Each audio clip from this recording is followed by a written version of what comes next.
Muchas gracias, doctor Fujihara. Realmente un placer haber escuchado su presentación. Recuerden dejar sus preguntas en el chat. Las mismas van a ser respondidas en la sección interactiva por los distintos profesionales que vamos a estar durante ese segmento. Le voy a dar la bienvenida a un amigo y un gran profesional que se dedica mucho a esta enfermedad. Es el doctor Edgar Carnero Contenti. Edgar es asesor y neurólogo especialista de la Unidad de Neuroinmunología, Departamento de Neurociencias del Hospital Alemán de Buenos Aires. Edgar, te damos el pie para que comentes y que nos introduzcas en lo que tiene que ver con los criterios diagnósticos y el rol de las guías en enfermedad del espectro neuromielitis óptica. Bienvenido, Edgar. Muchas gracias, Juan, por la presentación. Yo en los próximos minutos intentaré comentarle sobre los criterios diagnósticos de espectro NMO y vamos a dar algunas pautas sobre el rol de las guías en Latinoamérica. Estos son mis conflictos de interés y cuando uno plantea la agenda, básicamente voy a hablar un par de palabras sobre generalidades. Vamos a hablar sobre las características clínicas centrales que requieren los pacientes para el diagnóstico de espectro NMO, así como también las características sugestivas o típicas en resonancia para el diagnóstico de NMO. Vamos a repasar los criterios que ya tienen unos años, pero que siguen vigentes y son los que actualmente se utilizan para el diagnóstico, y vamos a dar algunos puntos claves respecto de las guías recientemente publicadas en Latinoamérica. Cuando uno ve la línea de tiempo, uno ve que desde que Eugene de Vic describe la enfermedad, pasaron más de 100 años hasta que el grupo de la Mayo Clinic por primera vez publica los criterios diagnósticos para NMO, y tal vez el hito más importante fue en el 2004, donde el equipo de Vanda Lennon y la Mayo Clinic describen el anticuerpo antiacoporina 4, que es ampliamente específico y que puede diferenciar pacientes con espectro NMO de pacientes con esclerosis múltiple. Tengan en cuenta que la NMO inicialmente era considerada un subtipo de la esclerosis múltiple, el subtipo óptico espinal. Hoy sabemos que claramente es una entidad absolutamente diferente. Cuando se descubrió este anticuerpo, obviamente esto llevó a que los criterios se vayan modificando a lo largo del tiempo, y como ustedes pueden ver en las flechas en grises se han ido en este tiempo modificando, y en el 2015 se describieron los criterios que actualmente contamos para la práctica clínica. Cuando uno plantea generalidades, sin duda el espectro NMO es una enfermedad diferente a la esclerosis múltiple por un montón de aspectos clínicos, fisiopatológicos, por imágenes, pero fundamentalmente el espectro NMO no es una enfermedad progresiva, o si lo es en un porcentaje menor a 1 o 2%, a diferencia de la esclerosis múltiple, como ustedes saben, que no solo existen episodios inflamatorios, sino que existe una neurodegeneración desde el inicio de la enfermedad. Eugene de Vic inicialmente en su descripción describe casos de mielitis transversa y neuritis óptica monofásico y con cerebro normal. Hoy sabemos que los pacientes con espectro NMO en el 90% tienen un curso recurrente. Fundamentalmente dentro de los primeros 3 años los pacientes pueden hacer brotes de la enfermedad. Y algo que es interesante es que el curso de la enfermedad también es diferente a la esclerosis múltiple. Sepan ustedes que los pacientes se recuperan muy mal de las recaídas en general, y como ustedes pueden ver en este gráfico, a medida que los pacientes van teniendo nuevos episodios de recaídas, fíjense ustedes cómo aumenta la discapacidad en estos pacientes. Y muchas veces las recaídas son tan severas que pueden llevar incluso a la muerte. Fundamentalmente existe un paper recientemente publicado por el grupo de Michael Levy, donde dice que los pacientes que tienen ancestros afro o pacientes que tienen lesiones a nivel del tronco o lesiones cervicales altas con extensión al tronco tienen más posibilidades de tener fallo respiratorio debido a la recaída y con ello aumentar la tasa de mortalidad. Cuando uno se mete directamente en los criterios diagnósticos, básicamente lo primero que describen en los criterios es unificar la terminología. Ustedes saben que en el 2007 el grupo de la Clínica Mayo describe en una revisión no formal el primer concepto de lo que se llama espectro NMO, vale decir aquellas formas limitadas de la enfermedad con anticuerpos positivos. Hoy la nomenclatura, la nosología es espectro NMO para todos los pacientes que cumplen criterios para esta patología. Y básicamente se divide en aquellos que son seropositivos o seronegativos o desconocidos para el anticuerpo antiacuoporina 4. Algo muy importante y básicamente el objetivo de esta charla es describir los 6 síndromes clínicos característicos que tienen los pacientes con espectro NMO, así como también la resonancia magnética típica o sugestiva de esta patología. Es importante también, como ustedes saben, para otras enfermedades autoinmunes no tiene que haber una mejor explicación para llegar al diagnóstico de esta patología. Como ustedes pueden ver, se describieron de forma bien definida tanto los síndromes clínicos característicos como las imágenes típicas o sugestivas en resonancia magnética. Cuando uno ve los 6 criterios clínicos core centrales, fíjense que existen 3 que son los 3 cardinales: neuritis óptica, mielitis transversa y síndrome de área postrema. Existen otros 3 que son menos frecuentes, pero están descritos como dentro de los 6 síndromes clínicos, que es el síndrome de tronco, el síndrome diencefálico y el síndrome cerebral sintomático. Sabemos además que por reporte de casos existen otros síndromes que podemos asociarlos a la seropositividad de los anticuerpos antiacuoporina 4.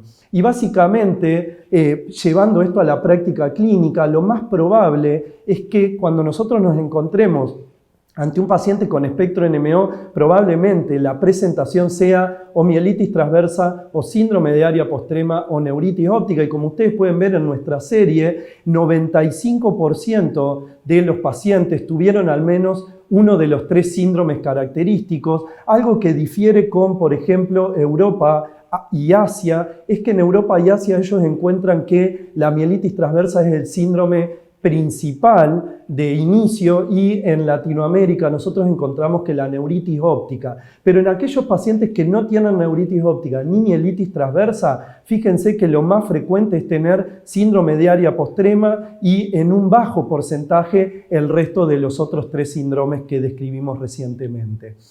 Bueno, entonces yo les quiero ilustrar con un caso clínico de una chica de 39 años con una historia de neuritis óptica en el ojo derecho, con una recuperación moderada. Ella recibió corticoides con pulsos durante 5 días, esto fue en el 2013. Ella consulta en el 2015 por una pérdida severa, dolorosa de la agudeza visual en el ojo derecho, que secuencialmente pasa al ojo izquierdo. Ella recibe pulso de corticoides durante 5 días y la agudeza visual en el ojo derecho no remite. Ustedes pueden ver que en el examen neurológico se encuentra una severa pérdida de la agudeza visual en el ojo derecho y menor cuantía en el ojo izquierdo, con un reflejo pupilar aferente relativo bilateral y con discromatopsia. Esto lleva a un EDSS de 3 y ustedes pueden ver en esta imagen cómo la paciente tiene una lesión hiperintensa a nivel del quiasma y posterior del nervio óptico derecho. Se puede ver en el corte T1 cómo esta lesión capta contraste tanto en el quiasma óptico como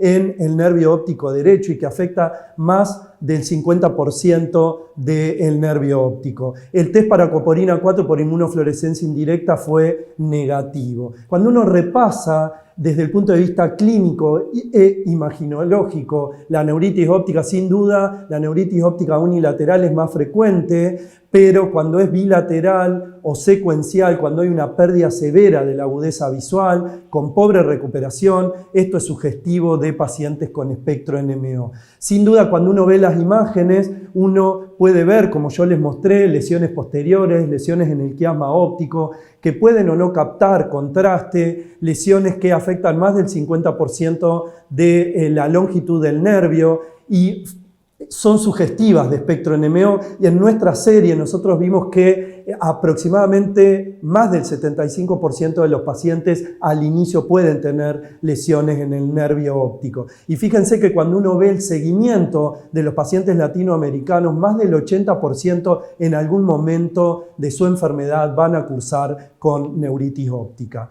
Siguiendo con el caso, 6 meses después la paciente presenta un nuevo episodio de neuritis óptica izquierda que subsecuentemente se asocia a náuseas y vómitos de 3 días de evolución, que fue evaluado por un gastroenterólogo y que no mejoró con la terapia sintomática que utilizan los gastroenterólogos. La paciente recibe pulsos de corticoide con una clara mejoría de su síndrome de ARIA postrema. Fíjense ustedes la resonancia magnética, como ustedes pueden ver acá en el T2, cómo hay una lesión bien posterior en el área postrema que es hiperintensa en el T2 e hipointensa en el T1. Y fíjense que en este episodio los anticuerpos antiacuoporina 4 medidos por método basado en células son positivos, se llega al diagnóstico de espectro NMO, la paciente empieza con micofenolato y con esteroides en taperín descendiente. Cuando uno, desde el punto de vista clínico, repasa los síndromes de tronco, fundamentalmente el síndrome de ARIA postrema, por ahí es el síndrome más característico de tronco para el diagnóstico de espectro NMO. Ustedes pueden ver en esta serie de 100 pacientes seropositivos, en esta serie de la Clínica Mayo, 157 ataques de síndrome de ARIA postrema, lo más frecuente es náusea, seguido por vómitos y luego por hipo, que en general con una duración media de 10 a 14 días. Sepan ustedes que lo más frecuente es que estos síntomas sean episódicos.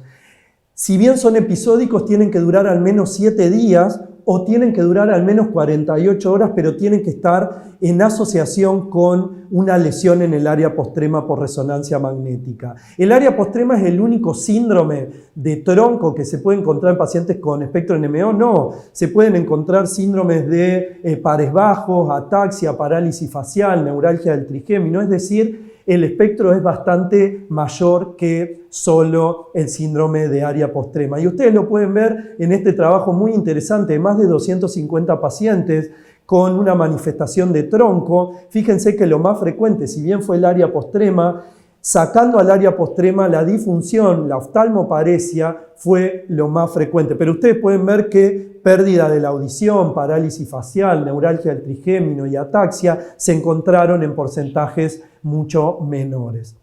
Siguiendo con el caso clínico, la paciente estuvo estable durante un poquito más de un año con micofenolato y corticoides.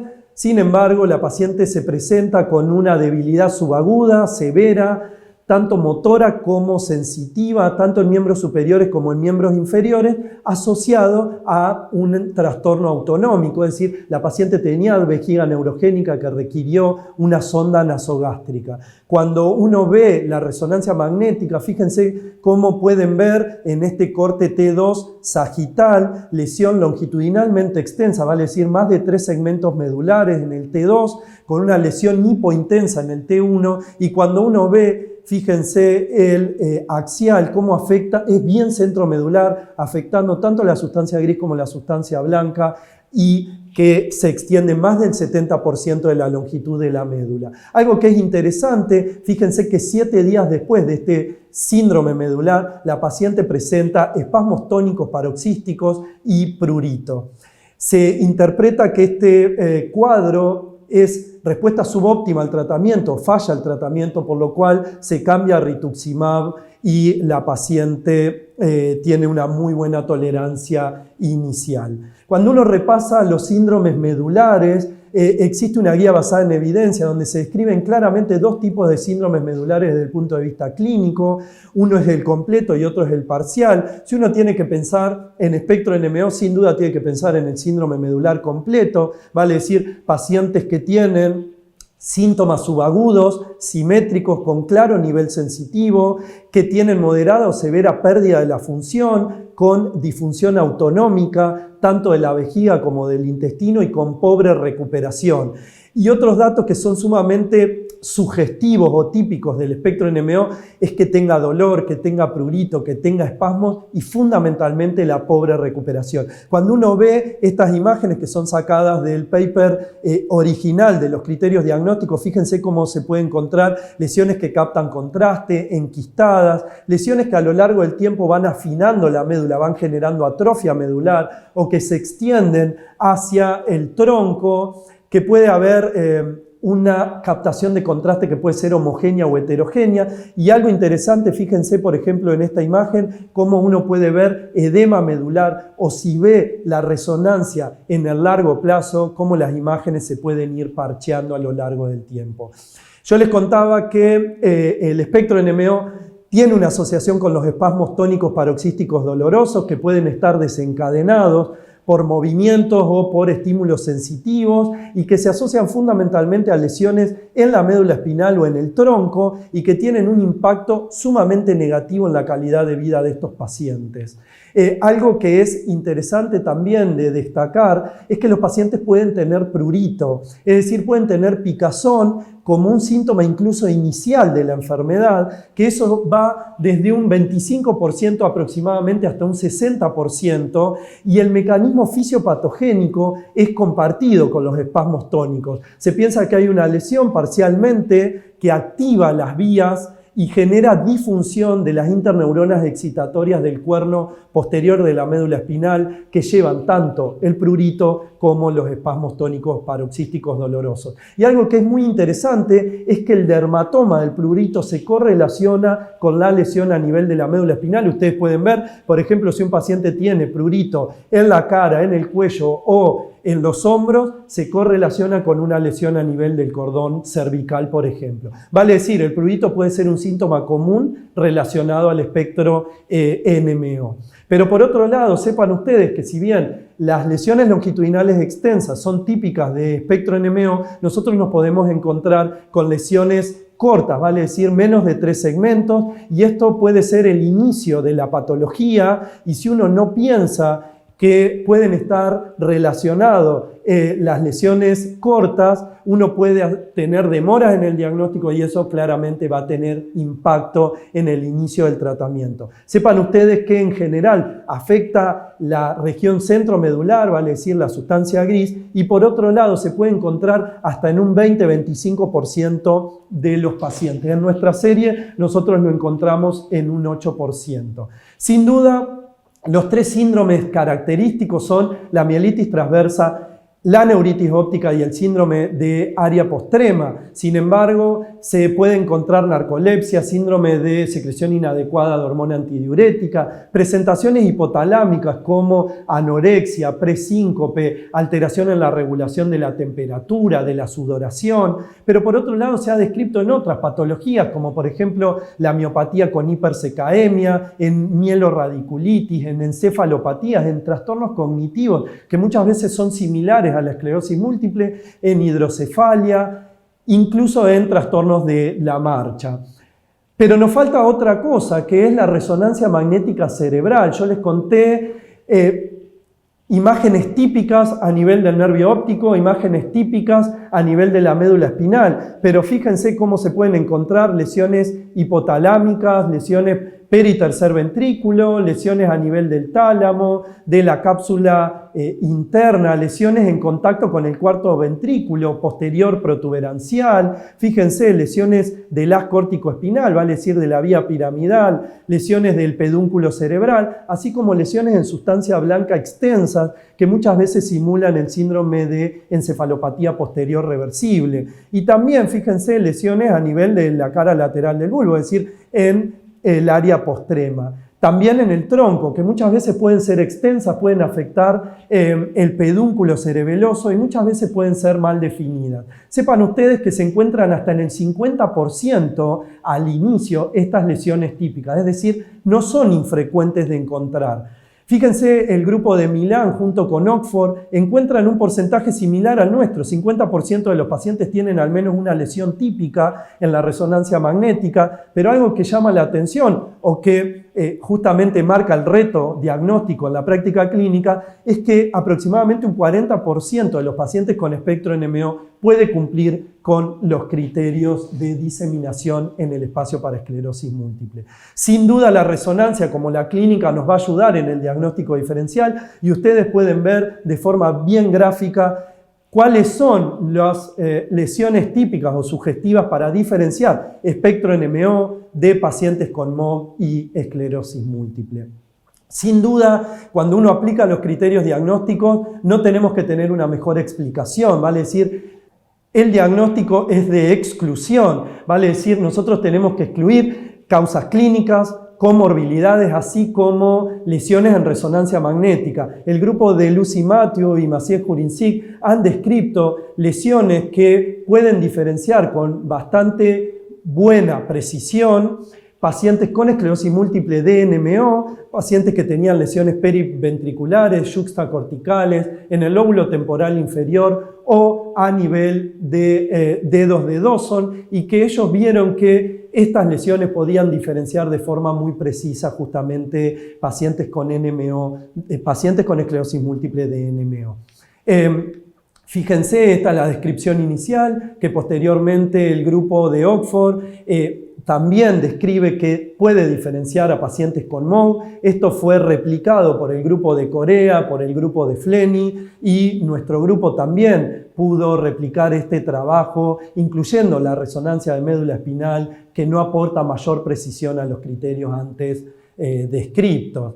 Cuando uno tiene que resumir, nosotros sabemos que resonancia clínica y el test de aquaporina 4 son los tres pilares fundamentales para llegar al diagnóstico. En nuestra paciente que tuvo neuritis óptica, que tuvo síndrome de área postrema y que tuvo anticuerpos positivos sin una mejor explicación, sin duda que el diagnóstico es de espectro NMO. Teniendo en cuenta que no contamos con el anticuerpo y es desconocido o es negativo, si nuestra paciente tuvo dos síndromes separados por el tiempo, por al menos 30 días, y uno de esos síndromes es neuritis óptica, mielitis transversa o síndrome de área postrema, y tiene diseminación en el espacio con justamente criterios adicionales de resonancia magnética que fueron descritos recientemente, la paciente hubiera llegado a los criterios de la misma forma. Sin duda, los criterios diagnósticos fueron descritos inicialmente para aumentar la tasa diagnóstica, así como también disminuir el tiempo al diagnóstico. Nosotros esto lo pudimos ver cuando aplicamos los criterios en una cohorte de Latinoamérica, donde observamos que más del 60% cumplían criterios 2015 cuando se comparó a los del 2006, y se achicó de forma significativa el tiempo al diagnóstico, y esto fue replicado por múltiples centros en Europa, en Estados Unidos, así como también en Asia y en Latinoamérica. Por último, yo les voy a presentar las guías de recomendación latinoamericanas para el manejo y tratamiento del espectro NMO, que intenta de alguna manera responder muchas de las preguntas que tenemos en la práctica clínica. Sin ningún lugar a dudas, yo quiero remarcar el apoyo del profesor Brian Windschaenker durante el desarrollo de estas guías. Básicamente, el objetivo de las guías fue revisar cómo los pacientes debían o deben ser manejados y tratados en la práctica clínica en Latinoamérica. La metodología que se utilizó fue el método RANUCLA o el método Delphi modificado. Básicamente, la metodología consistió de 3 directores, de los cuales hicimos la revisión sistemática, se generaron las afirmaciones. Esas afirmaciones fueron discutidas inicialmente por los metodólogos y por el grupo que coordinó este proyecto. Posteriormente se discutió con el experto internacional y luego se entregó toda la literatura al resto del panel, que constó de 11 panelistas. Básicamente se generaron 54 afirmaciones, y las afirmaciones podían ser apropiadas, inapropiadas o inciertas, dependiendo si el acuerdo era de más del 70%, de menos del 30% o entre el 70% y el 30%. Se generaron 3 rondas y 4 afirmaciones no alcanzaron consenso. Básicamente se dividió el proyecto en 7 tópicos: diagnóstico y diagnóstico diferencial, en test inmunológico, resonancia magnética y líquido cefalorraquídeo, en factores pronósticos,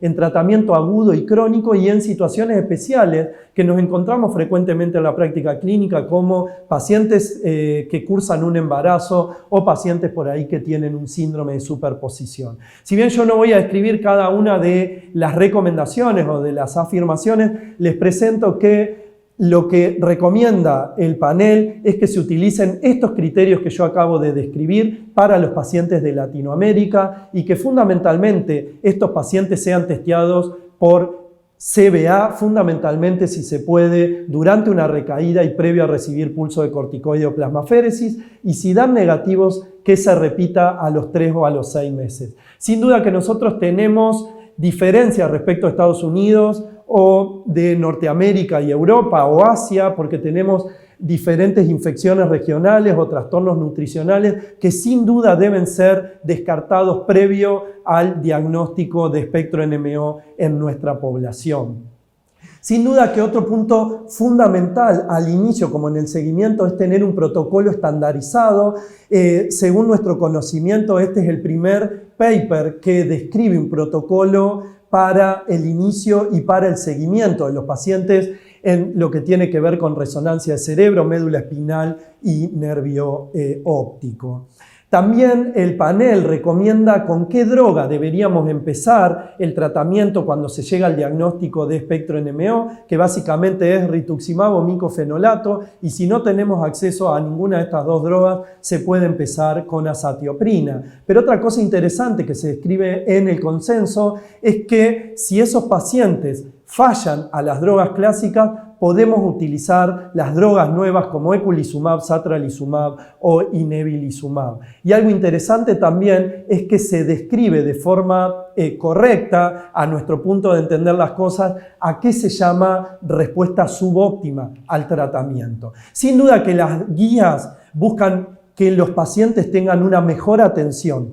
Sin duda, estas guías tienen que estar basadas en la medicina basada en evidencia, cuál es para la toma de decisión, cuáles las guías que nosotros debemos llevar a cabo en la práctica clínica, y en particular considerando que nosotros tenemos diferencias socioeconómicas, epidemiológicas con el resto del mundo. Sin duda el objetivo de las guías es que nosotros optimicemos el manejo y el tratamiento para mejorar los outcomes, es decir, para mejorar las respuestas a corto, a mediano y a largo plazo de nuestros pacientes. Y estas guías están dirigidas fundamentalmente para los pacientes, pero también están dirigidas para no neurólogos, para neurólogos, para aquellos pagadores, así como también para las políticas sanitarias. Y para terminar, yo les quiero comentar que el espectro NMO, si bien es una enfermedad rara, es una enfermedad heterogénea, pero que tiene bien descrito, como yo les comenté, los síntomas clínicos y por resonancia magnética. Tengan en cuenta ustedes que se han ampliado los criterios y por lo tanto nosotros podemos llegar más rápidamente a diagnosticar a estos pacientes y por lo tanto a iniciar tratamientos que pueden modificar el curso natural de la enfermedad. Así que muchas gracias y estoy abierto a las preguntas.